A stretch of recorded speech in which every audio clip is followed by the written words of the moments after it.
Tu crois que le démon, c'est un mythe, une figure du Moyen-Âge, un reste d'obscurantisme? Tu te trompes.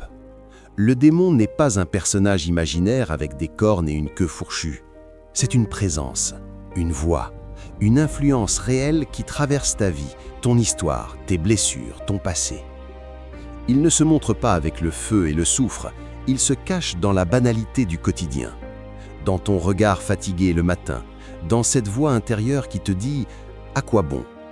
dans cette colère qui monte sans raison contre ton mari, ton collègue, ton fils.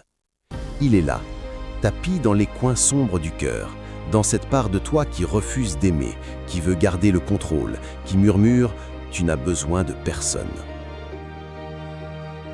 Le démon, c'est l'esprit du mensonge. Il te parle au creux de l'oreille, comme au jardin d'Éden.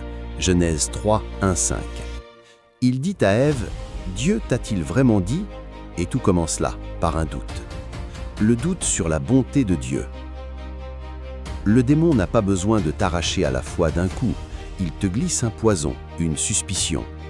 Peut-être que Dieu ne veut pas ton bien, peut-être qu'il te prive, peut-être qu'il t'empêche d'être heureux. Et ce doute lentement te ronge. Regarde autour de toi.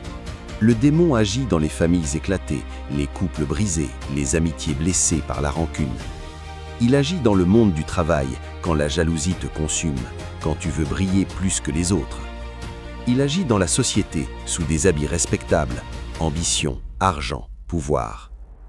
Il agit dans ton téléphone, à travers ces images qui t'enchaînent, ces réseaux où tu compares ta vie à celle des autres. Il agit dans cette fatigue spirituelle qui te dit « Ne prie pas aujourd'hui, tu es trop fatigué, Dieu comprend ». Et petit à petit, sans que tu t'en rendes compte, tu t'endors, tu te refroidis, tu vis sans passion, sans feu. C'est cela l'œuvre du démon, te faire vivre comme si Dieu n'existait pas. Le démon ne te pousse pas toujours à faire le mal, parfois il te pousse simplement à ne rien faire, à t'habituer, à t'installer, à vivre tiède, à dire « je ne suis pas si mauvais que ça ». Il sait que tant que tu n'as plus faim de Dieu, tu es à lui. Il t'accuse, il te rappelle ton passé, tes fautes, tes échecs. Comme dans le livre de Job, Job 1, 6 à 12. Il se présente devant Dieu et dit « Regarde-le, il ne t'aime pas vraiment, il te suit seulement parce que tout va bien dans sa vie. Enlève-lui ce qu'il a, et tu verras. » Et combien de fois cela t'arrive, quand tout s'effondre, la santé, l'argent, les relations, et que monte la question « Où es-tu, Seigneur? Pourquoi tu m'abandonnes ?» Mais c'est là, justement, que le démon se dévoile, parce que son plus grand mensonge, c'est de te faire croire que tu es seul. Regarde Jésus dans le désert, Matthieu 4, 1, 11. Il a faim, il est seul, il a froid. Et le démon vient, comme toujours, au moment de la faiblesse. Il ne te tente pas quand tu vas bien, mais quand tu es vulnérable, quand tu n'as plus de force, quand tu es fatigué de lutter. Et il te dit, si tu es fils de Dieu, prouve-le. Transforme ces pierres en pain. C'est-à-dire, montre que tu existes, fais quelque chose, sois ton propre sauveur. Et Jésus répond, l'homme ne vit pas seulement de pain, mais de toute parole qui sort de la bouche de Dieu. Voilà la première victoire. Jésus refuse d'entrer dans le jeu du démon.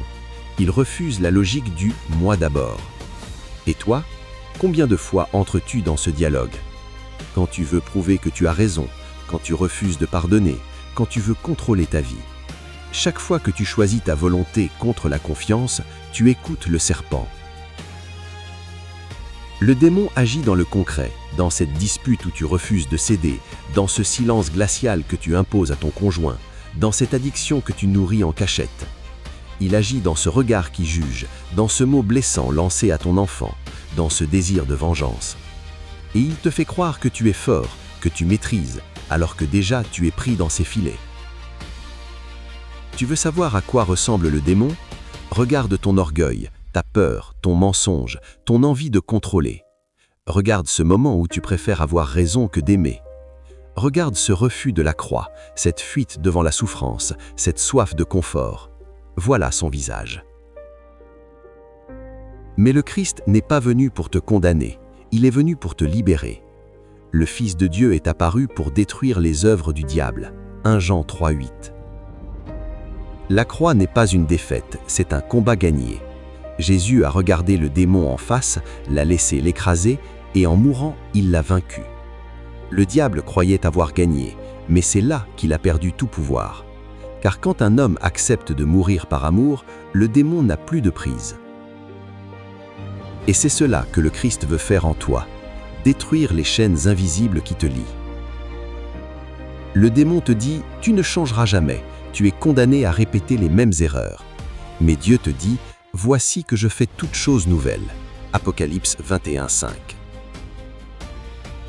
Le démon te dit « Tu n'es pas digne d'être aimé. » Mais Dieu te dit « Tu es mon fils bien-aimé. » Matthieu 3:7.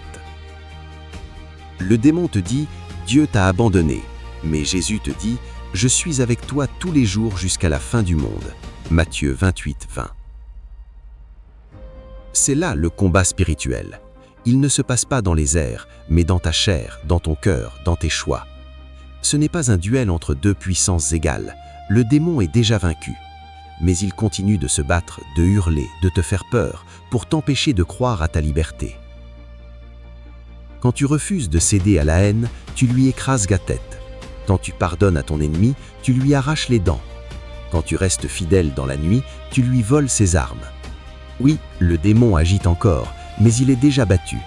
Le Christ a brisé son pouvoir. La vraie question n'est pas « le démon existe-t-il ?», mais « est-ce que je vis comme un homme libre ou comme un esclave ?» L'enjeu n'est pas d'avoir peur du diable, mais de te réveiller, de voir où il agit dans ta vie, dans tes habitudes, dans ta manière d'aimer, de parler, de penser. Parce que tu ne peux pas vaincre un ennemi que tu refuses de voir. Le démon n'a pas peur de tes prières mécaniques ni de tes discours moraux. Il tremble seulement devant un cœur qui croit, qui se repent, qui aime. Un cœur qui se tourne vers le Christ crucifié et dit « Seigneur, sans toi, je ne peux rien. » Alors ouvre les yeux. Le combat est là, chaque jour, dans ton couple, dans ton travail, dans ton silence, dans ton sommeil.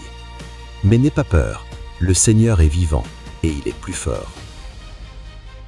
Le démon murmure « Tu es seul » et Jésus répond « Non, jamais ». Voilà le commencement du livre. Non pas une théorie, mais une guerre.